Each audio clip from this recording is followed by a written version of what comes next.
Yo soy de las que no me entero de nada cuando los políticos y los payos que mandan se ponen a hablar del salario mínimo interprofesional, de los impuestos de las grandes empresas, del Papa de Roma o del hermano del Ayuso. Pero hay algo que sí tengo claro: soy pobre, no llego a fin de mes y tengo unas cuantas hijas que alimentar y vestir por lo menos. También tengo claro quiénes son los ricos y cómo les sale gratis tener millones. Eso de que quien más tiene, más paga en este país es un cuento. Nos fríen a impuestos, nos suben la luz, el agua y el gas, mientras ellos viven tan tranquilos. Ahora bien, ¿la culpa de todo la tiene Pedro Sánchez? Igual toda no, o no voy a ser yo quien lo decida.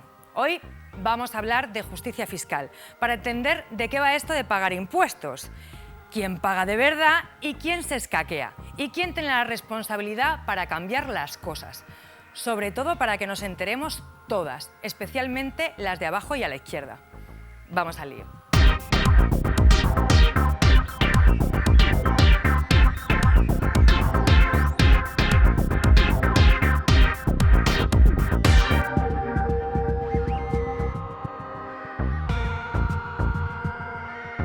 Bueno, hoy vamos a hablar de justicia fiscal, del SMI que tan de moda se ha puesto estas semanas. Y para ello nos hemos traído a las mejores personas que nos pueden hacer entender esta cosa que a veces no entendemos las gentes. Aitor, ¿cómo estás? Aquí en este programa hacemos que os presentéis vosotras, así que cuéntanos quién eres y de dónde vienes. Yo soy Aitor, vengo del sindicato ELA de Euskal Herria. Creo que ha sido muy generosa diciendo que sabemos mucho sobre esta materia, pero bueno, vamos a intentar hacer de una forma didáctica hablar de la justicia o de la injusticia fiscal. Ah, injusticia fiscal, me gusta eso. Muchas gracias por venir. A ti. Querido Carlos, ¿cómo estás? Encantado de estar aquí con vosotras y con vosotros. ¿Te quieres presentar? Bueno, si no hay más remedio... O sea, sí, lo hay. No lo hay. Pues nada, yo soy un militante comunista en Izquierda Unida que lleva trabajando estos temas de justicia fiscal y de la necesidad de reforma fiscal desde que tengo uso de razón, o sea, que ya hace muchos años. Ostras, pues entonces eres muy necesario. Muchas gracias por venir. Gracias a vosotros. Querida Lourdes, compañera de activismo feminista y de todo, ¿cómo estás? Pues muy bien. ¿Te quieres presentar? Sí, yo soy Lourdes, Lucía es mi apellido y vengo en representación de un movimiento que se llama ATTAC, que nacimos hace aproximadamente 20 años, un poquito más en Francia. Es un movimiento internacional y ¿qué hacemos? Pues precisamente lo que tratamos es de denunciar todos los sistemas que son injustos fiscalmente, que hacen pagar impuestos a la gente que menos tiene y sin embargo permiten que la gente que tiene mucho no los pague. Muy bien. Y entonces venimos denunciando todo eso y muy bien el programa. Pues muy importante tu colectivo y muy importante que estés tú hoy aquí. Gracias. Para empezar este tema nos vamos a ir con nuestra compañera fichaje estrella, como siempre, Cristina Moyano, que nos va a poner un poquito de contexto a esto de la justicia fiscal que a muchas nos parece muy difícil. Después de que la ministra de Trabajo, Yolanda Díaz, consiguiera un acuerdo para subir el salario mínimo interprofesional, se ha vivido un choque en el seno del gobierno de coalición. La ministra de Hacienda, María Jesús Montero, ha decidido que las rentas mínimas pasen a estar obligadas a tributar. Aquí no se trata de que Hacienda vaya a recaudar más, sino de que Hacienda no vaya a recaudar menos, aseguraba la ministra. Bien, un salario mínimo supone 1.184 euros mensuales en 14 pagas. Unos 2,4 millones de personas trabajadoras se benefician de manera directa del incremento de esta cuantía y el 65,8% del total son mujeres. Si estos salarios pasan a tributar, recibirán una retención de unos 21 euros al mes, que son casi 300 euros al año. Esta decisión se toma solo unos meses después de que el Congreso dejara caer el impuesto a las eléctricas, el cual pagaban las grandes compañías energéticas. Un impuesto de un 1,2% con el que Hacienda había conseguido recaudar cerca de 3.000 millones de euros entre los dos últimos periodos. Cabe destacar que las grandes compañías energéticas han declarado en los dos últimos cursos, 2022 y 2023, beneficios por valor de más de 25.000 millones de euros. En el programa de hoy vamos a hablar de justicia fiscal. ¿Pero qué es? Pues todo lo contrario, hacer tributar a las rentas más bajas mientras se suprimen los impuestos a los que más ganan. La justicia fiscal es una corriente de pensamiento político, económico y social favorable a la creación de un sistema de derechos y obligaciones equilibrado, donde la recaudación de recursos sea progresiva, equitativa y transparente, donde se asegure la financiación de políticas públicas orientadas a la mejora de la calidad de la vida de las personas. Y es que el lema de quien más tiene, más paga, en España no se cumple. Pues bueno, liantes, hasta aquí puedo leer. Espero que disfrutéis mucho de este programa que nos afecta a todas. Os dejo con el debate. Chao. Bueno, muy importante hablar y escuchar a Cristina, escucharla bien. Y también, a ver, para hablar de justicia social hay que hablar, o sea, para hablar de todo esto, hay que hablar de impuestos, ¿no? Sí. Entonces, la derecha dice que donde está mejor el dinero es en el bolsillo de todos los españoles y no sé si de las españolas. Yo no estaría nunca jamás de acuerdo con la derecha, a pesar de que me gustaría tener dinero en el bolsillo. ¿Qué pensáis vosotros? No lo tengo claro. ¿Dónde está mejor el dinero? Yo creo que, para empezar, tenemos que tener en cuenta que los servicios públicos son salario de la gente. Ya. Es el salario que consideramos indirecto, igual que las pensiones son salario diferido. Por lo tanto, para que haya servicios públicos, es decir, para que tengamos más salario indirecto, que también está en nuestro bolsillo, si no, preguntaos la importancia que tiene la educación pública, la sanidad pública, la atención a nuestros mayores, todas esas cosas precisan, ese salario indirecto nuestro precisa de que haya justicia fiscal tal y como está establecido el funcionamiento del sistema capitalista. El estado del bienestar. No, yo no me conformo con el estado del bienestar. A mí me parece que hay que ir muchísimo más allá. Hay que garantizar derechos, por ejemplo, y garantizar derechos como la vivienda o como pues la alimentación. Y eso ahora mismo no lo garantiza el estado del bienestar. Hay que ir mucho más allá. Voy a haceros una pregunta horrible. ¿Estáis de acuerdo con la derecha? Con lo que A dice... ver, vamos a ver. Ese término de la derecha, probablemente quien dice eso es quien tiene mucho dinero y se lo guarda en el bolsillo. Ya. Entonces, es la insolidaridad completa. No quieren para nada, o sea, se benefician de todo lo público y sin embargo no aportan nada. Entonces, quien opina así, evidentemente, bueno, te dicen que los impuestos son malos. A ver, los impuestos nacen en la historia a partir de la Revolución Francesa, cuando acaban con la monarquía absoluta y con el tío, los que hacen tributar a la gente para él. Y entonces, en la Declaración Universal de los Derechos Humanos, que luego se llamaba Declaración Universal de los Derechos del Hombre y del Ciudadano, Toma ya. que luego ya unos 10 años después, lo digo porque soy feminista y tengo que soltarlo, Olimpia de Gust hizo la Declaración Universal de las Mujeres y la Ciudadana. Que eso, pero en definitiva, en esa declaración, en el artículo 13, se dice, claro, que el pueblo es quien manda, que ya no hay el monarca, todo esto y tal, y que todo el mundo tiene que contribuir a los gastos de la sociedad, del Estado. Los administra el Estado. Y tiene que contribuir, además dice dos cosas muy claras, de una manera progresiva y justa, es decir, tiene que dar más que más tiene. No puede ser que se carguen los impuestos a la gente que menos tiene. Y tiene otra cosa muy importante que dice que además el pueblo tiene que controlar en qué se emplea ese dinero. Porque una vez que tú tienes un Estado y que tienes unos impuestos y que, bueno, ya hablaremos cómo son en España, si resulta que todo ese dinero se emplea, supongamos, en armamento, pues tampoco vale. Dilo, Tata, muy bien. Claro, entonces tiene que emplearse en lo que decía Carlos, tiene que emplearse en las cosas, la sanidad, la educación, la vivienda, en las cosas que son necesarias para el 90% de la gente. Quien dice que no hay que pagar impuestos y que está mejor en el bolsillo es el que tiene mucha pasta, claro. Ya, pero mucha gente lo dice, o sea, dice que pagamos muchos impuestos. Yo escucho esto todo el día en la calle, en plan, a gente autónoma, gente de derechas, gente de izquierdas, dice, paga. Entonces, yo te pregunto, Aitor, ¿pagamos muchos impuestos?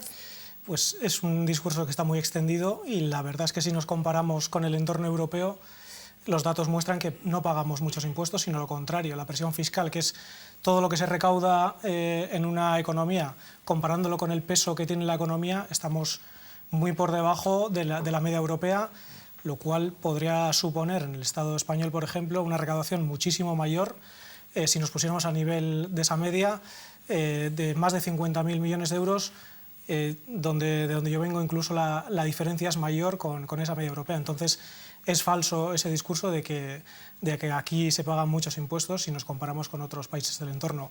Se utiliza como puede ser tener el dinero en el bolsillo, que está mejor el dinero en el bolsillo que en otro sitio. Es un discurso típico de la derecha y de los poderes económicos. Otro de ellos es que vivimos en un infierno fiscal. Intentan así constantemente a través de los medios de comunicación y dar voz al gran capital o a la gente que más dinero tiene, pero desde luego los datos muestran que no es así. Yo creo que desde hace unos años como que han intentado hacernos ver ver como que todos somos clase media, ¿no? Que esto está como súper extendido. Yo no estoy de acuerdo con esto porque yo soy pobre y seguiré siendo pobre. Es verdad, y soy de clase baja. Entonces, hay que tener en cuenta, o deberían de tener en cuenta, o se debería de mirar quién paga más impuestos y quién menos, depende de la clase social. Claramente, en mi opinión, creo que más allá de lo que podamos decir las personas que estamos aquí participando en el debate, yo creo que es evidente algo que las sucesivas preguntas del Centro de Investigaciones Sociológicas, el CIS, que pregunta sobre este tema, dice que prácticamente 7 de cada 10 personas, de manera habitual desde ya hace muchos años, consideran que el sistema fiscal es injusto porque no paga más quien más tiene. La gente tiene conciencia de que esa injusticia existe. Fijaos, si 7 de cada 10 personas en el Estado español dicen eso, es porque hay una cierta transversalidad. Es decir, la gente es muy rojas, pues está claro que vamos a decir eso en una proporción mayor, pero también hay votantes de la derecha que opinan que quienes más tienen deberían pagar más, como dice por otra parte el artículo 31 de la Constitución, y sin embargo no ocurre así. Y hay una conciencia muy extendida, por desgracia, de personas que creen entender que reciben menos de lo que aportan. Y eso, objetivamente, no es cierto.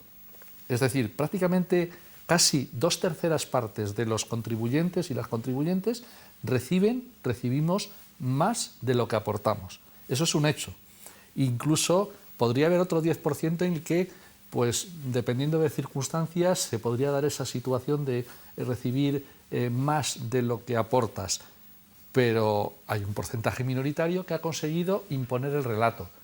Y cuando impones el relato, pues eso también está muy relacionado con la existencia de medios de comunicación dominantes que hacen que esa clase dominante extienda un discurso que es falso. Me encantaría que me hicieras la declaración de la renta. Bueno, pues se la hago a un centenar de personas cada año, pues más o menos. la siguiente, tío. Sí, cada día es.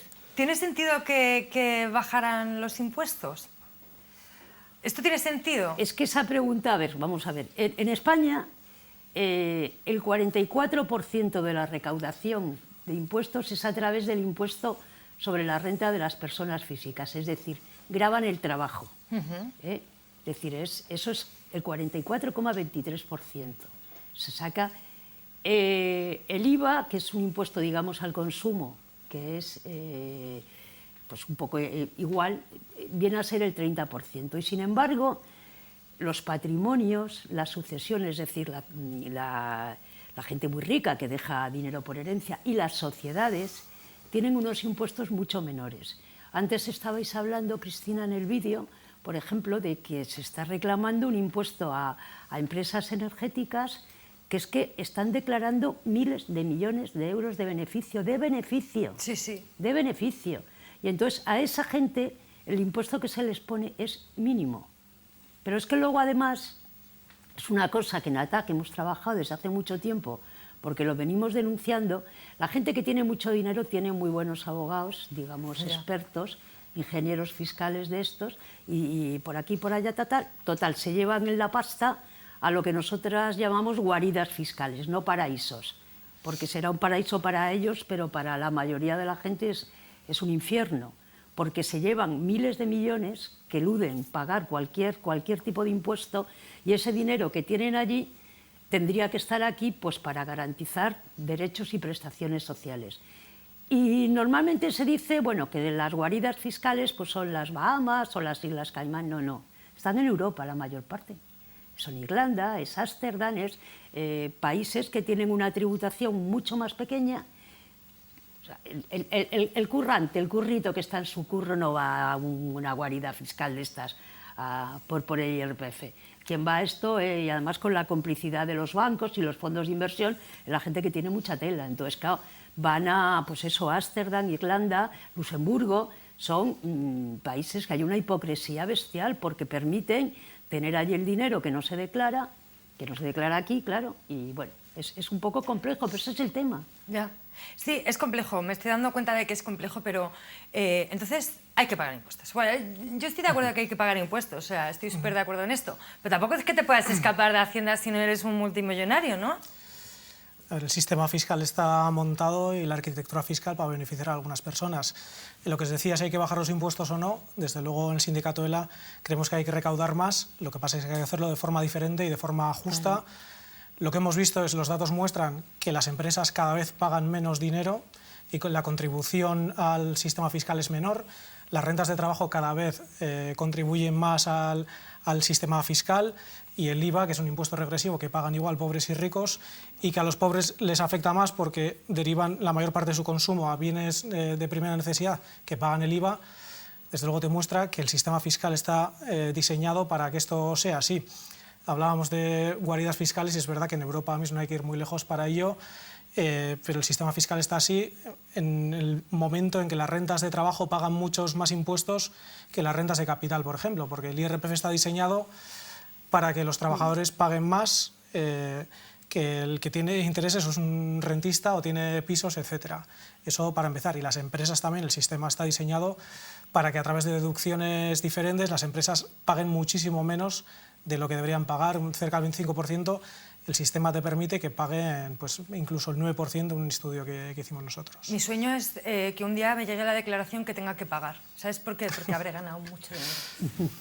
Bueno, es que, como bien indican mis compañeros, lo que se trata es de preguntarnos cómo hay que repartir la carga fiscal.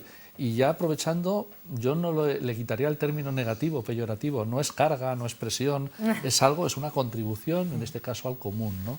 Y claro, de lo que adolece el sistema tributario español no es de fugas hacia paraísos fiscales, hacia guaridas fiscales, como bien han dicho Lourdes, que también a mí me preocupa lo que legalmente permite que se eludan impuestos, que no es lo mismo que evadir. Es decir, el problema es que las leyes y las normas están preparadas para favorecer a una minoría y hace que el 1%, en un informe reciente de FEDEA, una fundación que no es precisamente en la izquierda revolucionaria, el 1% soporta menos tributación que el 10%, el 20% y el 30% de menos ingresos.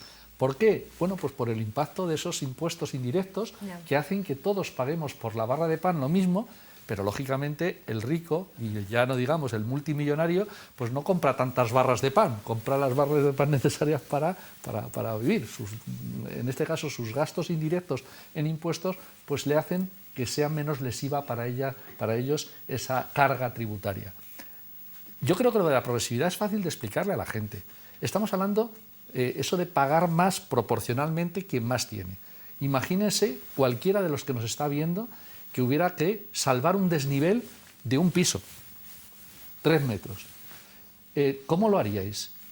¿Cómo lo haríais para hacer posible que los que estamos aquí pudiera subir?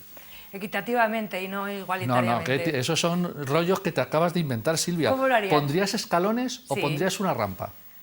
Depende de quién fuéramos a subir. Como más fácil se sube, una altura de un piso, 3,5 metros, imagínate, es con una rampa, porque en principio tendrá que ser accesible a todo el mundo, también a las personas que tienen dificultades de movilidad. Bueno, pues en cualquier caso, si no hay una rampa, lo que tendría que haber es muchos escalones, para que no tengas que salvar una distancia enorme. Muy grande. ¿Sabéis en lo que se ha convertido el sistema fiscal en el Estado español? Pues en que hay 5 escalones, grosso modo, para subir los 3,5 metros. Imagínate subir un escalón de 75 centímetros o 80. ¿Quién sube? Pues a lo mejor ninguno de los que estamos aquí. Deportistas os veo a vosotras y a vosotros en muy buena forma, pero la mayoría de nosotros nos costaría mucho subir ese escalón de casi 1 metro, ¿no? ¿Por qué se quitan escalones? Bueno, se quitan escalones porque eso beneficia a quienes más tienen, y eso es una vergüenza. Fijaros, en tiempos de la UCD, Fuentes Quintana, el ministro de Hacienda primero después del franquismo, bueno, pues había más de 30 escalones para subir el desnivel. Y lo que se ha hecho durante todos estos años, Partido Socialista y Partido Popular, y prácticamente de la mano, ha sido reducir los escalones. En vez de acercarnos a la rampa, que serían los escalones infinitos, pues a complicarle la vida a la gente que menos tiene. Y esta pregunta sale muy de mí, ¿vale? Y aún así, ¿nos tenemos que fiar del Estado? Bueno, evidentemente los que tenemos posición ideológica comunista, pues lógicamente entendemos que el Estado, cuando no funciona, hay que hacer que funcione bien y al servicio de la gente de abajo. A ver, hay que exigir, el Estado no es un ente ahí. O sea, la sociedad es quien elige a los gobernantes, tiene la posibilidad de elegir otros y además, vamos, hay que presionar. O sea, es que me ha hecho gracia cuando has dicho antes lo de que me encantaría que me saliera positiva. Pues mira, He mentido un poco, en realidad, No, pero porque el año pasado me tocó pagar 1.500 euros Ya. cuando yo no había ganado tanto. Ya, pero fíjate que al novio de Ayuso le salió negativa, por ejemplo. Qué milagro, ¿no? O sea, no, es que es verdad, esas cosas. ¿Y a quién le hace a ese señor Esas una cosas declaración? pasan y por eso la gente, pues desconfía. Pero yo creo que la desconfianza que hay que tener es hacia toda esta serie de sinvergüenzas y golfería, ¿no? Que eluden, que se forran y que después, o sea, tienen todos los, digamos, todos los elementos a su alcance, pues para encima quedar bien. Entonces, hay una cosa, porque estamos hablando del IRPF, que es el de las rentas del trabajo, hemos hablado de guaridas fiscales, pero, por ejemplo, el origen de ATAC un poco se debió también a toda una economía que mueve el mundo, que es la economía financiera, que es la economía de las transacciones que se hacen en las bolsas, en los mercados bursátiles, que estaban exentas de tributación. Hoy he leído, por ejemplo, con esto de la guerra, han subido hasta un 10 y un 14% las empresas de armamento en la bolsa. Ya, qué fuerte, ¿eh? Eso es mucho dinero, ¿eh? Son miles de millones. Sí. Bueno, pues hay ataques, hemos estado... Claro, todas estas transacciones tienen que pagar una tributación, porque además, ¿qué ocurre? Que se mueven no en un Estado, no en un país, se mueven internacionalmente. Y entonces es mucho más difícil el control y la regulación de esos movimientos, ¿no? Pero ahí hay una vía de escape por parte de gente que ya tiene mucho. O sea, el currito no es alguien que invierta millones en bolsa porque no los tiene, ni siquiera miles de euros. Me estoy empezando a enterar un poco, porque sois gente muy inteligente que estáis sabiendo muy bien explicármelo, así que muchas gracias. Aitor, ¿tú qué piensas? Expláyate ahí, dale. Viene nervioso. Estoy de acuerdo con lo que comentan la compañera y el compañero.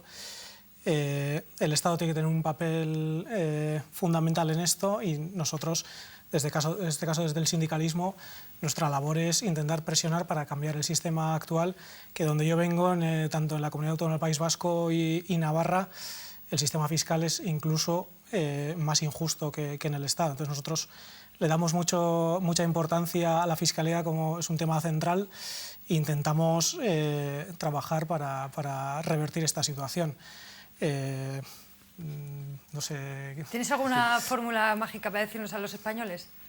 Desde allí, no, porque desde nosotros País Vasco. desde luego no estamos cambiando la situación y cuando la podamos cambiar podremos dar lecciones, pero desde luego nos está pasando que, por ejemplo, desde el Gobierno de Navarra se dice que 5 de cada 6 empresas navarras pagan menos impuestos que las empresas españolas, por lo cual nuestra situación no es mejor y tenemos también expolíticos como Josu Jon Imaz, consejero delegado de Repsol, que a través de una carta es capaz de amenazar contra el impuesto de energéticas y echar para atrás ese impuesto y esos son los ejemplos que tenemos. Y la apoyó el PSOE y la apoyó, sí. Claro, y entonces... Pero fijaros en esa historia que plantea Aitor, lo importante que es que la gente conozca el tocomocho que nos ha hecho desde 2007, por no irnos más atrás, que nos podemos ir más atrás. Sabéis que la gran recesión capitalista de 2007 y a partir de ese año, bueno, pues teníamos una estructura fiscal que criticaba a TAC, por supuesto, que criticaba a ELA, que criticaba a Izquierda Unida y que criticaba a cualquier persona con 2 dedos de frente.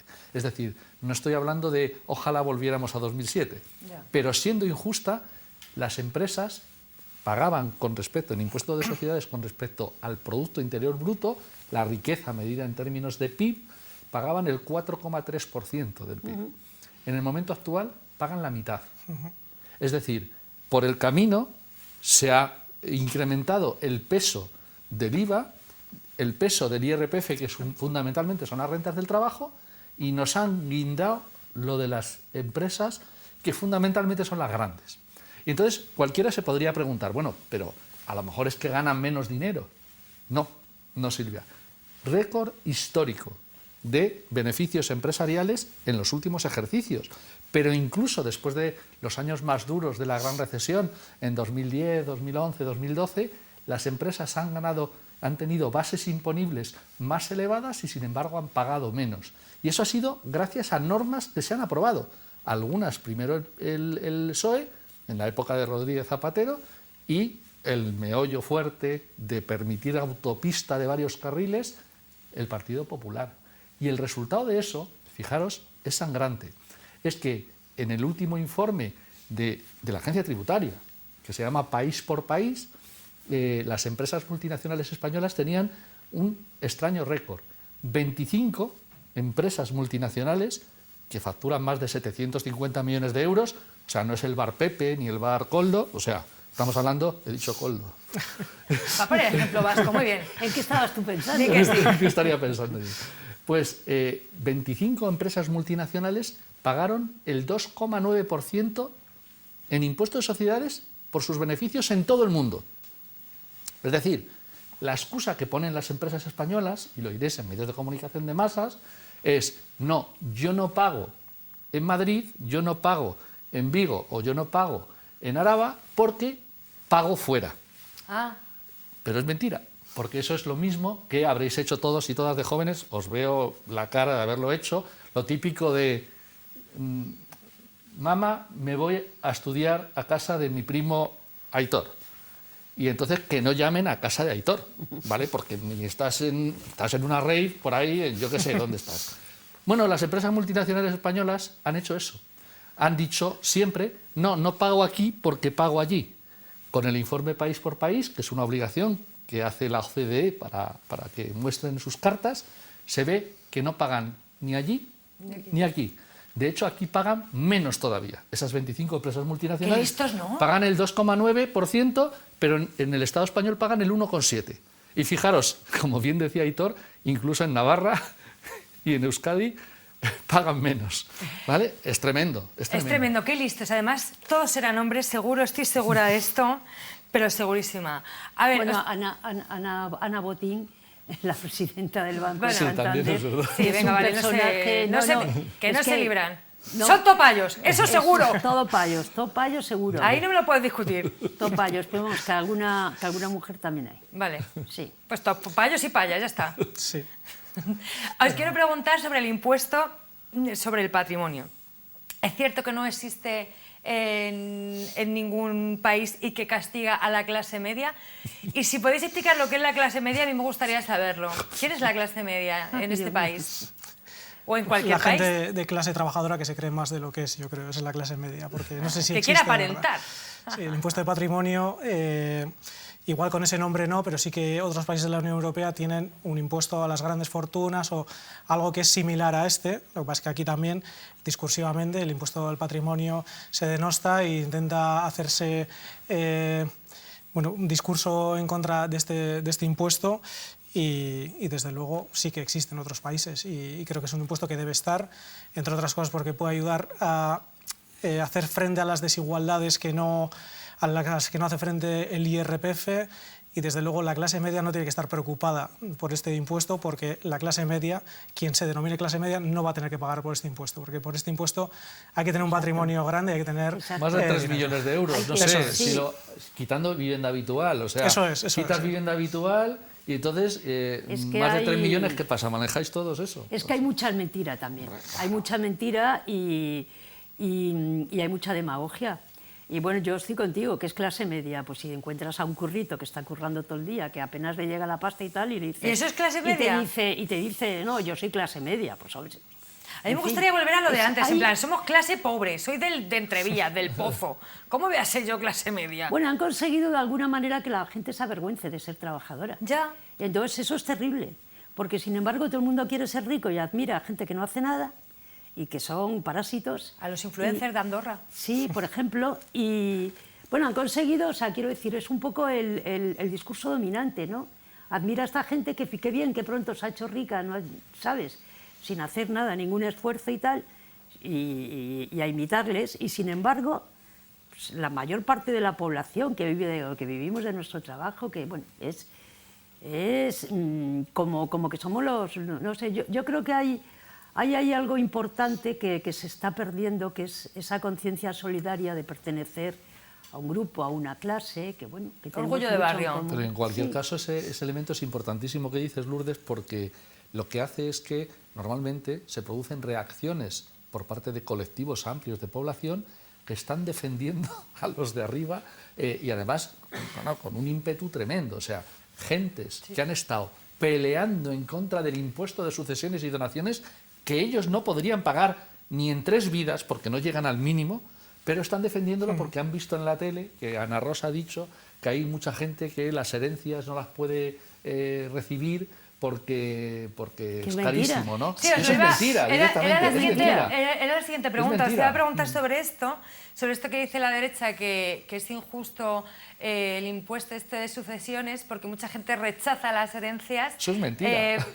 Precisamente por el impuesto. Pero ¿sabéis por qué? ¿Quién coño hereda tanta cosa? No, pero es verdad que ha habido renuncias de herencia importantes. Pues los hijos de la duquesa de Alba, por ejemplo. Claro, ha habido renuncias a herencias importantes durante un periodo de tiempo que estaban basadas fundamentalmente en esa gran recesión que yo citaba antes, en hipotecas y préstamos muy elevados que hacían que en un periodo de tiempo en el cual cayeron los valores inmobiliarios, pues le podría salir más caro heredar a una persona si realmente el bien valía menos que el préstamo, ¿vale? Eso ocurría, pero no le ocurría al currito de lavapiés o al señor de Galdácano, que ahí no le pasaba a esas personas, porque entre otras cosas, esas personas, o sea, hasta en ninguna comunidad autónoma, porque eso está transferido, menos de 300.000 euros, quitando la vivienda habitual, no se hereda. 300.000, preguntad las herencias medias, ¿cuántas son? Pues son inferiores, la gente tiene miedo porque le quiten lo que no le van a quitar. Y bueno, pues es una manera, bueno, pues ¿quién alienta esos miedos? Pues los alientan las personas que sí que se juegan mucho en eso. Has citado la familia de la duquesa de Alba, se ahorró una pasta en el impuesto de sucesiones y donaciones. Claro, pero es que el impuesto de sucesiones, como el de donaciones, no lo administra el Estado, lo administran las comunidades autónomas. Entonces, por ejemplo, en Madrid es un cachondeo. Porque claro, la gente que es muy rica, yo he puesto el caso porque es el más conocido, ¿no? Pero la gente que es súper rica y que deja una herencia, tiene un impuesto mínimo de sucesiones. Y además, el que no tiene nada y que no va a heredar nada y que no tendría que pagar nada, porque hereda, pues eso, lo que tú has dicho, entonces le parece bien porque, hombre, joder, nos estamos ahorrando, coño, se están ahorrando estos, tú no, porque tú no tendrías que pagarlo nunca, ¿no? Porque eso sí que está establecido y, por ejemplo, en Madrid el impuesto de sucesiones, bueno, con Ayuso prácticamente ya está establecido. Entonces, se pagan cuando son de tíos a sobrinos, cosas así, y en cualquier caso hay del orden de unos 6.000 millones menos en el conjunto del Estado, una parte muy importante de Madrid, que se dejan de recaudar. Y ya digo, además es uno de los impuestos más justos que existen. Otra de las cosas que suele decir la derecha es, pero ¿cómo se puede pagar 2 veces por lo mismo? ¿Y tú cuando vas al supermercado?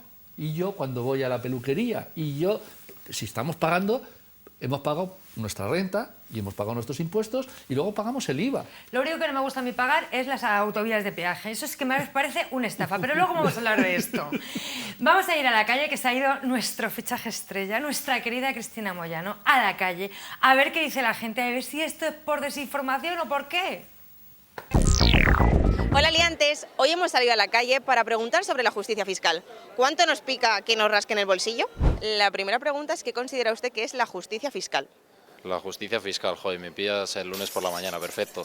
Si no sabes, dinos. No tengo ni puta idea, señores. Me acaba de pillar el lunes por la mañana, no tengo, pero ni idea. Ostras, me pillas. Que todo el mundo, depende de lo que tenga, pague acorde, ¿no? El pago de impuestos... Corta. Es que me pilla en blanco, en serio. No lo sé. Que para todo tiene que haber justicia, ¿no? No solamente para los ricos, sino también para los pobres. La justicia fiscal es un poco la obligación de todos de pagar nuestros impuestos y si no se pagan, pues sí. Todos debemos aportar al Estado para tener un estado del bienestar y el que más tenga que intente aportar más. El problema que, por ejemplo, si lo llevas trasladado aquí a España, donde la economía, el 80% de la gente somos clase media y el 80% de la gente somos los que pagamos lo que es el bienestar del Estado, más que el estado de bienestar. Pues que todo el mundo pague equitativamente en razón de los ingresos que tiene.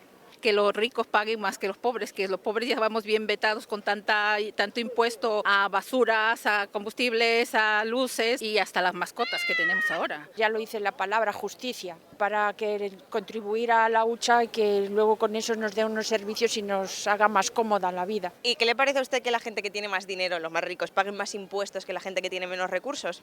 Sería lo justo. En principio, vamos, yo soy autónoma personalmente y yo tengo que pagar lo mismo, facture 1.000 euros o facture 1 millón al mes. Entonces debería de tener que pagar más si facturo más. Sí, es justo. Todos queremos tener ciertas garantías y cierta justicia social y entonces pienso que lo más justo es que el que más tiene pague un poco más. Sí, pero también hay que entender que hay que hacer que esa gente que invierte su patrimonio y que pone su dinero, hay que incentivarlos a que vengan a invertir aquí. Sí.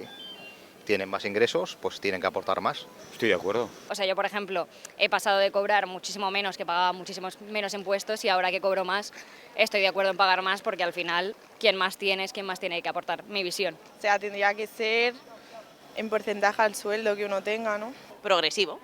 Sí. O sea que finalmente la gente más rica pagará más impuestos que la gente más pobre. Sí, pero también con un límite, porque si eres rico es porque tú te lo has ganado, tú te lo has hecho. No. ¿Por qué? Deberían de pagar todos por igual. ¿Le parece justo que todo el mundo paguemos el mismo porcentaje de impuestos? Imagínese, un 10 para todo el mundo. No tiene por qué un 10 para todo el mundo, pero tampoco tiene que pagarlo el más rico, los platos rotos. Si yo fuera rico te diría que no, y si soy bastante pobre pues te diría que sí. No, señorita, porque debe ser igual para todos, tanto para los ricos como para los pobres. Hombre, si ganan más, pues deberían de pagar más. Eso en teoría es así. Al final, la clase media es la que paga más, porque es la que está sujeta ni a beneficios fiscales por tener poca renta, ni a tener posibilidad de estas sociedades y todo lo que hacen los que tienen dinero para pagar menos. ¿Y sabría usted decirme el significado de IVA y de IRPF? Pues IRPF es el impuesto de la renta de las personas físicas, y el IVA, por así decirlo, pues es algo que se han inventado hace mucho tiempo, que es otro impuesto. Creo que hace 15 años o así estaba en el 10 o en el 12 o en el 16, dijeron que lo iban a subir el 19 al 21 como algo temporal, y creo que llevamos ya casi 8 o 10 años con el 21% y no lo bajan. IVA es impuesto sobre el valor añadido y IRPF impuesto sobre la renta de la persona física. Hacemos una monilla. Impuesto de valor añadido. Ha pedido comodín del público. Hombre. IRPF es subir los impuestos a la clase trabajadora y empleados públicos y así. Impuestos de valor... ¿Y la de qué? Impuesto de valor añadido. Lo ha hecho genial este chiquito. Impuesto sobre el valor añadido, impuesto sobre la renta de las personas físicas. IRPF. El IRPF, ese claro que lo conozco, es el que nos descuentan a nosotros todos los meses. ¿Y en qué ocasiones pagamos los ciudadanos el IVA o el IRPF? El IRPF cuando trabajamos y el IVA cuando compramos. En todo, el IVA en todo. A ver, IVA en todo, y luego el IRPF o la declaración de la renta. El IVA cada vez que compramos o adquirimos cualquier bien, cualquier producto, y el IRPF es cada vez que cobramos sí. El IRPF lo pagas con la nómina y el IVA al fin y al cabo lo pagas con la compra de cualquier producto. ¿Y usted sabría decirme más impuestos que tengamos que pagar los ciudadanos? Los ciudadanos ya están demasiado inflados de impuestos, ya no cabe más impuestos ya. Impuestos pagamos por tener un piso, por tener un coche, demasiados impuestos. Para empezar, sobre la basura, sobre el IBI, el impuesto sobre sociedades. Pues por tener una casa, por vender una casa, por comprar una casa. El impuesto de las basuras, impuesto de circulación. Plusvalía, sucesiones... Vamos, al fin y al cabo tenemos que pagar impuestos por todo. O sea, estamos destinados a pagar y todo lo que entra va a salir poco a poco. Pues bueno, liantes, esto es todo lo que hemos recaudado. Os dejo que debatéis sobre el tema. Chao.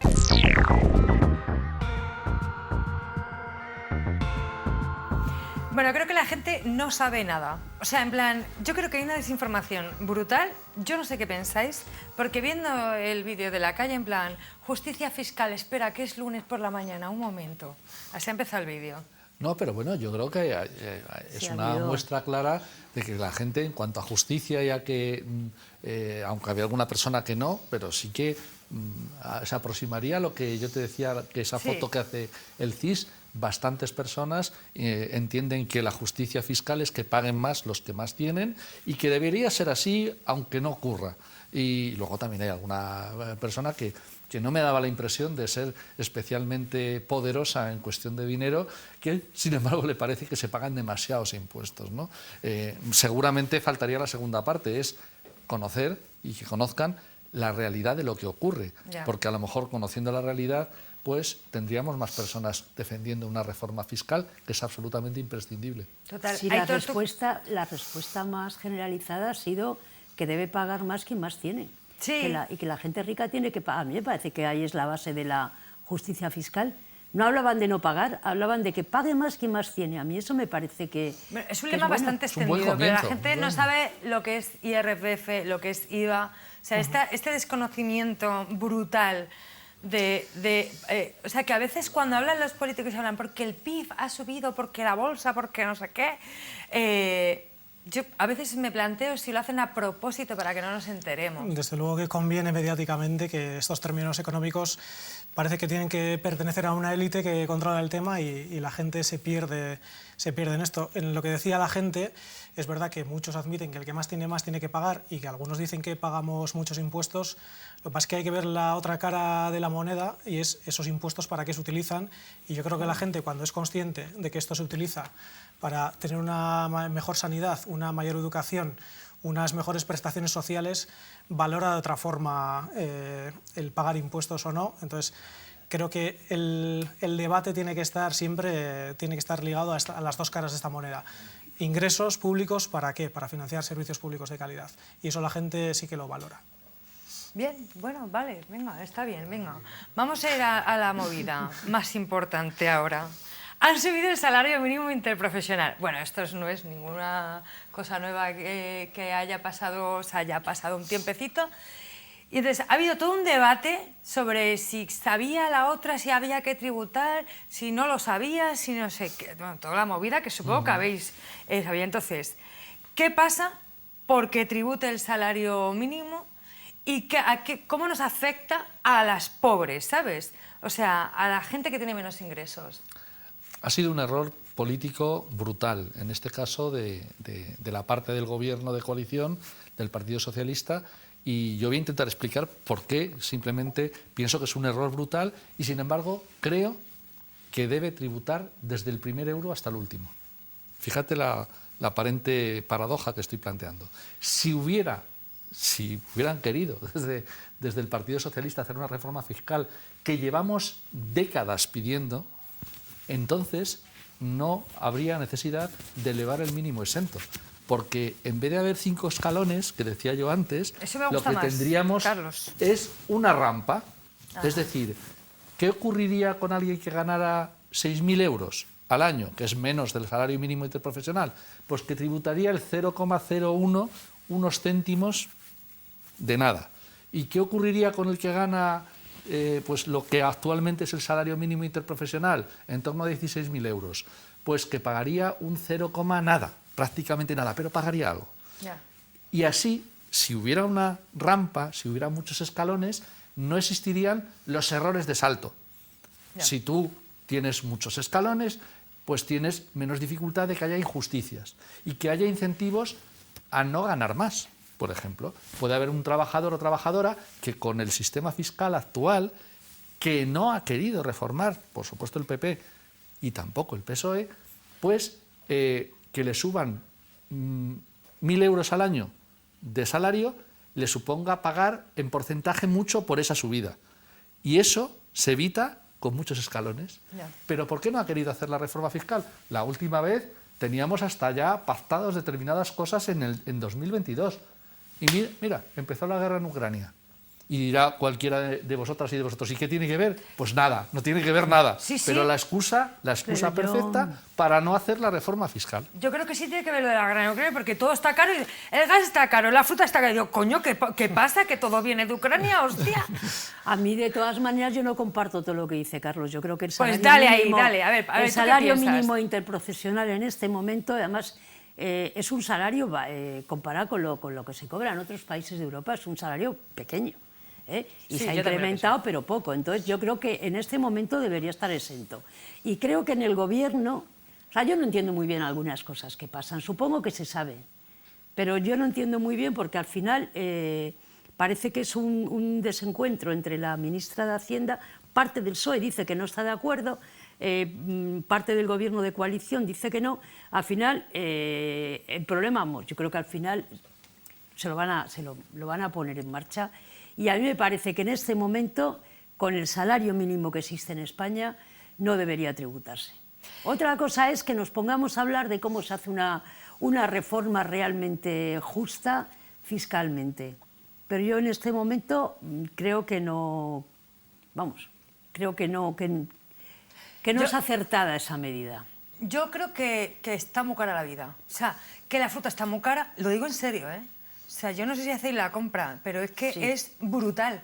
O sea, la fruta está muy cara, la verdura está carísima, las patatas, o sea, la comida más de pobre es carísima y que 1.100 no sé cuántos 84 euros no da. ¿Tú qué piensas? Estoy completamente de acuerdo. Que no da ni para la casa. Y nosotros, justo en estos momentos, en Euskal Herria, estamos llevando adelante, estamos poniendo encima de la mesa poder elegir o establecer un salario mínimo propio. No sé si va a ser del agrado de esta tertulia, pero bueno, sí que creemos que es muy insuficiente, desde luego. La carestía de la vida, sobre todo en los alimentos, en la vivienda, ha subido mucho durante los últimos años. Los salarios no han subido en esa proporción, y un SMI de 1.184 euros mensuales en 14 pagas nos parece insuficiente. Entonces nosotros estamos llevando a cabo esta campaña por un SMI sustancialmente superior, en el cual el debate de que tributara o no estaría, porque sí que tributaría, pero porque la gente tendría mayor poder adquisitivo y también una parte de ese salario mayor iría a los impuestos, ¿no? Esa es la valoración que hacemos nosotros. El salario mínimo debe aumentar y tributar por ello, porque sería una de las consecuencias positivas que tendría una subida de salarios pero mínimos. Primero has dicho tiene que aumentar. Tiene que aumentar, claro. desde luego, sí. Me refugiáis allí, ¿no? Si lo conseguimos, por supuesto que sí. El que quiera... Yo no me quejo, la verdad. Pero yo creo que en este caso el planteamiento básicamente hemos tenido los tres el mismo. Lo digo por si me he explicado mal. Yo he dicho que es un error político hacer tributar a un salario mínimo en las condiciones actuales de importe y sin reforma fiscal que haga progresiva la tarifa. A mí me encanta que nos llevéis bien y que no llevamos fenomenal, no ese es el problema. Sí. Lo que quiero decir es que en las condiciones actuales, por eso lo considero un error político gravísimo, porque no tenemos las condiciones de importe y además de reforma fiscal realizada. En otras condiciones de importe y de reforma fiscal, por eso defiendo que debiera tributar desde el primer euro de renta, lógicamente en porcentajes infinitesimales, ridículos, ¿vale? Porque el que gana poco, poquísimo debe pagar, y el que gana mucho, muchísimo debe pagar. De todas maneras, has hablado de cosas, bueno, aparte de que con el salario mínimo, incluso medio ahora, en una comunidad como la de Madrid no puedes alquilar una vivienda, y bueno, por supuesto no te la puedes comprar, o sea, es porque se te va el 70% de tu salario en el alquiler, que es así. Tú has hablado del tema de cómo sube la carestía de la vida, que yo creo que eso da lugar, sobre todo los alimentos, daría lugar a un programa entero. Sí. Porque entre lo que produce, o sea, ir a hablar con los sindicatos, por ejemplo, con la gente que trabaja en el Sindicato Andaluz de Trabajadores en el campo, sí, ir a hablar con la gente entre lo que ganan y lo que se les paga por cada producto y lo que tú pagas en el supermercado, se incrementa, pero exponencialmente, una barbaridad. ¿Quién gana con eso? Pues las empresas de distribución, que son grandes compañías, son multinacionales, que claro, entre lo que compran y te lo llevan ahí, se han quedado por el camino con un pastón, vamos. Entonces, eso sí merecería la pena, porque a veces es de escándalo, o sea... Apuntamos programa, me parece muy guay tu propuesta. Fijaros, desde 2019 hasta el momento actual, los márgenes empresariales duplican en incremento a los salarios. Incluso con la recuperación de este último año, que todavía está por cerrar el 2024, y ha habido mejoras en los convenios gracias a la lucha del sindicalismo de clase, por descontado.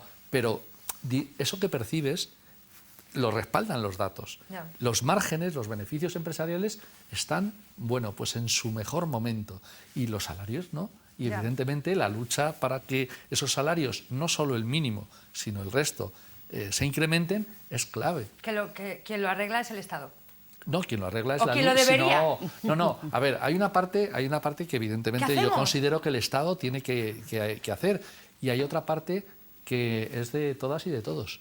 O hay movilización, o hay lucha, o Totalmente no podemos esperar que esto se arregle simplemente porque alguien nos lo regale. Quería hacer dos preguntillas. Una, primero, Lourdes, voy contigo. Luego ya vemos que a ver qué piensan nuestros compañeros aquí presentes, ¿vale? Pero estábamos hablando de que quién eran hombres, ¿no? Los que más tenían y tal, y me has corregido y me has dicho, bueno, está Ana Botín, ¿no? Te he puesto un ejemplo, sí. Vale, ok, pero realmente quien afecta, o sea, afecta a las mujeres la cuestión de los impuestos, porque se ve claramente que el salario mínimo interprofesional y la tributación afecta directamente a las mujeres. Por ejemplo, en la Tágara hemos formado un grupo de mujeres y, por ejemplo, está el tema de los cuidados. Ya. O sea, es que las mujeres trabajamos 3 veces más.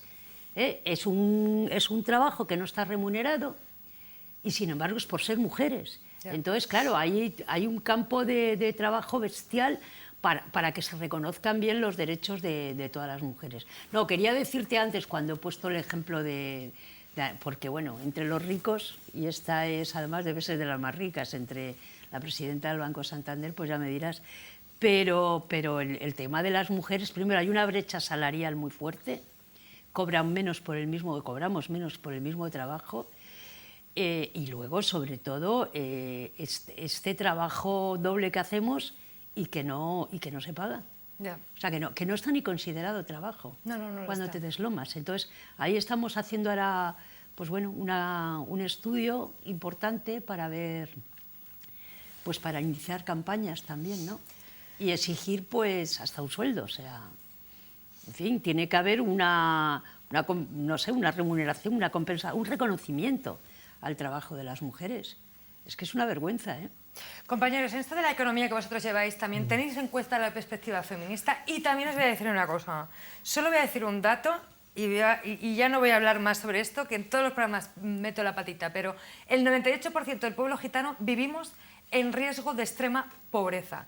Y son datos fidedignos, o sea, datos reales. No, pero una cosa, en esto que decía Lourdes, que yo creo que es clave, bueno, pues, o sea, el sistema capitalista funciona básicamente, voy a simplificar mucho y seguro que aquí hay gente muy entendida que me podría dar así detrás de la cabeza, pero el sistema capitalista funciona en base a no pagar ni a las mujeres por su trabajo social no remunerado, ni al planeta por el consumo de recursos que realizamos. Muy importante. Esos dos elementos son esenciales.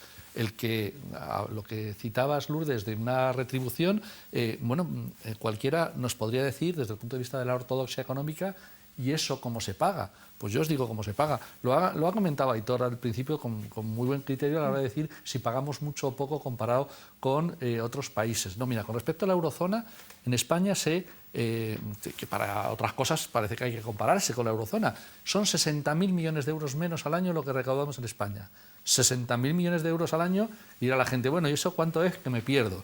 Bueno, pues es aproximadamente 20 veces lo que pagamos por ingreso mínimo vital. O sea, estamos hablando de una pasta. Sí, sí. Pero es que yo no me quiero comparar con la eurozona. ¿Por qué con el promedio de la eurozona, que incluye a Irlanda, por ejemplo, que es más baja la presión fiscal? Yo me quiero comparar con Francia. 11 puntos de diferencia. Esos son 165.000 millones de euros. Con 165.000 millones de euros... Yo me mareo cada vez que dices algo así. No, pero para que nos hagamos una idea, con 165.000 millones de euros tendríamos capacidad de hacer algo como lo que dice Lourdes, que es retribuir los cuidados, que fundamentalmente estamos haciendo recaer sobre vosotras.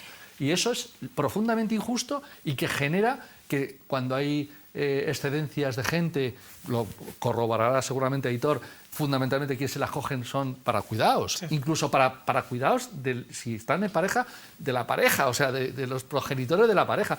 Quien pringa al final sois vosotras. Eso se nota en menos pensiones, se nota en todo. No estoy de acuerdo contigo, porque voy a decir una cosa y voy a dejar que también hable Aitor, pero yo no quiero que el Estado se meta en mi casa a decir si crío bien, si he limpiado bien la mesa o si he Bueno, yo no he bien. dicho eso, yo he dicho que paguen. Ya, pero es que paguemos entre todos. Ya, pero meterse en cómo el Estado paga los cuidados de las mujeres... No, yo no he dicho eso. Yo Sí, he dicho que paguen los cuidados. Pero Pero como no. fundamentalmente los hacéis vosotras, pues tendréis que Sí, lo sé, cobrarlos. pero en casa, por ejemplo, si tú te quieres quedar a criar, y esto es un debate feminista que hemos tenido y que seguimos teniendo, es algo de lo que hablamos siempre. Entonces, yo quiero saber cómo podemos igualar la cuestión del salario, porque creo que en la crianza y todo esto, y creo que se nos ha olvidado un poco a la clase trabajadora y a la clase pobre de dónde venimos, que es del proletariado, de la prole, ¿vale? Entonces se nos olvida que nuestra fuerza de trabajo son nuestros hijos y criar, ¿no? Entonces yo estoy un poco como no de acuerdo en que el Estado se meta en mi casa a pagarme, a retribuirme los cuidados a mis hijos, pero creo que daría para otro programa. En cuanto a la discriminación de género, en tanto que es un problema estructural, desde luego está en todas partes, y la fiscalidad es desde luego lo que ha dicho Lourdes, tienen las mujeres salarios más bajos, la brecha salarial es evidencia, contratos parciales, mayor temporalidad en los contratos, y esto repercute en que las mujeres tienen menor salario y hemos visto antes que la clase obrera es la que sostiene el sistema fiscal. En la otra punta de la pirámide están las personas más ricas también, a pesar de Ana Botín. Normalmente son los hombres los que tienen puestos directivos, payos también, que tienen puestos directivos, que tienen mayores rentas de capital, y esta gente tributa menos. Entonces, cuando vamos a abordar una reforma fiscal hay que tener estos elementos en cuenta para intentar revertir esta situación. Y lo que comentas, sí, desde luego los cuidados, tanto el trabajo productivo de los cuidados, de cuidado en residencias a personas mayores, etcétera, no están valorados como deberían de estarlo, y el salario debería aumentar de forma sustancial en ellos. El trabajo reproductivo también recae sobre las mujeres, y aquí hay que abrir el debate también de una minoración de las horas de trabajo, una reducción de la jornada laboral que fuera el camino de poder compartir los cuidados entre todas las personas, no solo las mujeres. Entonces aquí sí que es verdad que es un tema transversal, y como tema transversal tiene muchas aristas, y es muy difícil solo abordarlo desde la Fiscalía, sino que habría que abordarlo desde diferentes perspectivas. O sea, Oye, y enhorabuena, que hoy es vuestro día. Sí, 527 años el pueblo gitano resistiendo al Estado español. Y yo creo que no hay que tener miedo eso de que el Estado se meta en tu casa. Vamos a ver, una cosa es que tú estás en tu casa y tú puedes cobrar un salario porque te estás ocupando de una familia, ya está, o sea... Cuando pagas algo, o sea, como el capitalismo tiene esta cosa, como, ¿sabes? Sí, pero bueno, también habrá que luchar por hacerlo bien, ¿no? O lo vamos a hacer siempre mal. No, quiero decir, hay lucha. Hombre, si alguien no quiere, pero bien, pero yo creo que todo el mundo tiene... Bueno, no hemos hablado de la renta básica universal, pero todo el mundo tiene derecho... Todo el mundo tiene derecho, en ATAC lo defendemos, a tener por el hecho de existir. Sí, eso es. Mira, entonces, en eso sí que estoy de acuerdo, ¿ves? Claro. Yo quiero pagar Hacienda porque gane mucho, o llegar a vivir del Estado absolutamente. Bueno, a ver, si consideramos que el Estado y la sociedad somos todas las personas, es una cuestión solidaria. Es que parece que el Estado está por ahí, la sociedad por ahí, y somos individuos aparte. Y no es así, Silvia, que el problema es que como el Estado sabemos que en el momento actual e históricamente ha sido claramente el coto, el Consejo de Administración de la burguesía, ¿vale? Eso lo sabemos. Entonces, ¿qué ocurre? ¿Lo dejamos así o lo asaltamos? Bueno, pues yo creo que hay que disputar todos los espacios, también el Estado. ¿Todo es el Estado? No, en absoluto, yo no estaba planteando eso. Decía antes que sin movilización social, sindical, sin ganar las cosas en las barricadas, incluso literalmente, no podemos esperar que no venga alguien a resolvernos el problema. Ahora bien, dejar el Estado para que se lo repartan como lo están haciendo ahora. Y además, visualmente, yo creo que eso... Yo estoy agradeciendo muchas cosas al Donald Trump este. O sea, estoy agradeciendo muchas cosas. ¿Al payo naranja? Al payo naranja. Y estoy agradeciendo una cosa, pero simplemente, y yo creo que me sabré explicar antes de que me tiréis piedras. Correcto. A ver, yo creo que es evidente que lo que se visualiza con el Elon Musk ahí, con Elon Musk ahí manejando los hilos directamente en el Consejo de Ministros sin ser ministro de Estados Unidos, eso ya ocurría antes, ha ocurrido toda la puñetera vida, pero como que la gente no lo visualizaba. Ahora un tío con gorra, millonario, está manejando la política o parte de la política de Estados Unidos simplemente porque es trillonario. ¿vale? Y está en el Consejo de Ministros. ¿Qué os pensáis? ¿Qué pasa aquí también? Que va con la motosierra, como Milei. Claro, estábamos Claro, hablando es. antes de que estaba, bueno, pues citabas al consejero delegado de Petronor, a Josu Jon Imaz, que ha tenido la capacidad de frenar un gravamen a las energéticas y lo ha hecho de manera bastante abierta. Sí. Pero yo me lo imagino en el despacho en Moncloa haciendo lo mismo. Aunque no lo haga, tampoco es necesario. Bueno, pues por eso decía que Trump lo único que está haciendo es visualizar a todo el mundo algo que ocurre. Ya. Y es que los grandes poderes fácticos no necesitan presentarse a las elecciones para atornillarnos a todos. Bueno, pues el Estado, los gobiernos, me da igual a qué nivel, autonómicos, locales, estatales o de la Unión Europea, son espacios de disputa que hay que conquistar. Vale, nazis con nazis se entienden, esto está claro, aquí también pasa. Vamos a hacer una rondita final de esto. Aitor, empezamos contigo. A ver, los sindicatos nos hemos olvidado un poco de lo que no es solamente las cuestiones laborales. Entonces, ELA ha sido pionera, ¿no?, en movilizarse por la justicia fiscal. ¿Por qué iniciasteis esta lucha? Yo no voy a entrar a valorar lo que hacen otros sindicatos. Voy a decir lo que hemos hecho nosotros y nosotras. Desde hace ya décadas, desde luego, decidimos que la negociación colectiva o estar en los centros de trabajo es la función más genuina del sindicato, pero que hay muchísimos otros aspectos que afectan a la clase trabajadora, que pueden ser la vivienda, pueden ser los presupuestos públicos, etcétera, y uno de ellos es la fiscalidad, desde luego. Entonces, ya desde hace mucho tiempo decidimos que era un tema central y lo pusimos en el debate público. Y llevamos haciendo muchísimas campañas en los últimos años, casi cada 2 años sacamos un informe, hacemos una campaña sobre fiscalidad. Y sí que es verdad que la última, porque en este momento se está debatiendo en las 3 haciendas forales de la Comunidad Autónoma del País Vasco una reforma fiscal. Hemos hecho una campaña donde nos hemos movilizado a miles de personas en manifestaciones y algo que no se ve, pero hemos trabajado el asunto con delegados, delegadas, gente de estructura del sindicato, intentando hacer de un tema que es un poco complicado para la gente, que la gente esté formada y que sepa, que tenga criterios en temas de fiscalidad, a lo cual le damos mucho valor también, intentar influir en una reforma que, por lo que parece, no va a cambiar mucho las cosas y lo que va a hacer es consolidar el sistema que hemos hablado antes, injusto, que tenemos en las 3 haciendas de la Comunidad Autónoma del País Vasco.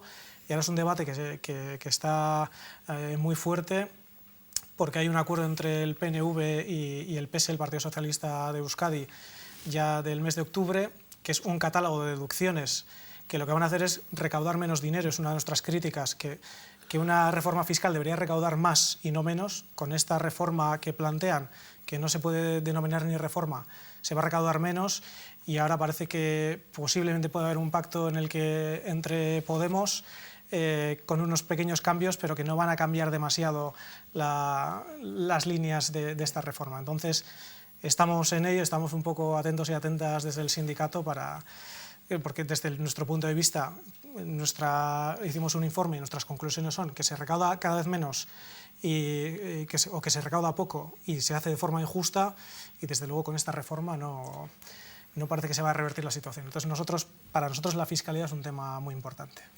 Aitor, quería dejarte esta pregunta para la última porque quería poner de ejemplo, ¿no?, algo de darle esperanza a la gente de lo que tenemos que hacer, que ha estado presente durante todo el rato, ¿no? Pero os animo a esta última rondito de ¿qué hacemos? ¿Movilizarnos como la gente de ELA?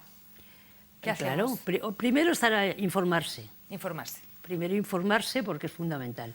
Y luego movilizarse, a mí me parece estupendo. O sea, yo pienso que todo lo que hemos conseguido generalmente se ha conseguido a través de la presión en las calles, todo, en derechos civiles, democráticos, en derechos para las mujeres, todo. O sea, entonces, bueno, yo por lo menos pienso así, a la calle. Totalmente de acuerdo. A las barricadas, vamos. Totalmente de acuerdo.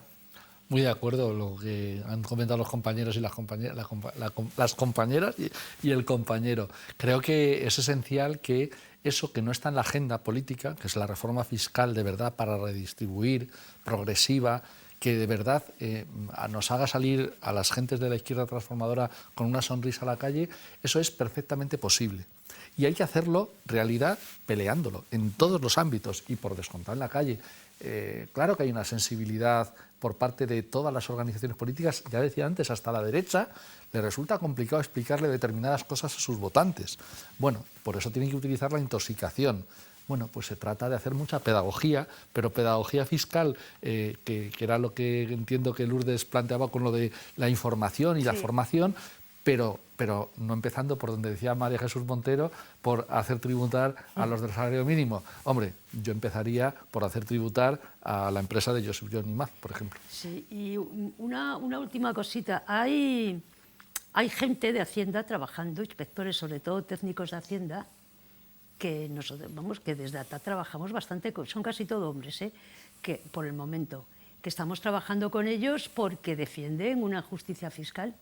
O sea, hay una especie de sindicato, se llama Gesta. Gesta, no es una especie, es un sindicato. Sí, bueno, un sindicato de, sí, quiero decir, técnicos de Hacienda. Y es importante tenerlo en cuenta sí. porque hacen un trabajo muy interesante, vamos. Ok, pues nos tienes que presentar a un técnico de Hacienda. Pues mira, Carlos Cruzado y Mollinedo, José María Mollinedo, han sacado un libro, Los ricos no pagan IRPF. Bueno, pues entonces recomendamos el libro. Yo me quedo con esto de la pedagogía, que todo el mundo aprenda estas cosas, porque la información es poder y totalmente más poder para los pobres.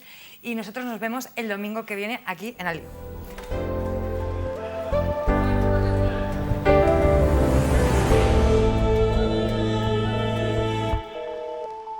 No más muertes en el trabajo. Alza la voz.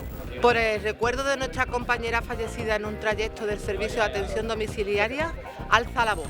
Contra la precariedad laboral en la limpieza, alza la voz. Por tus derechos, por los míos, por un convenio digno, alza la voz.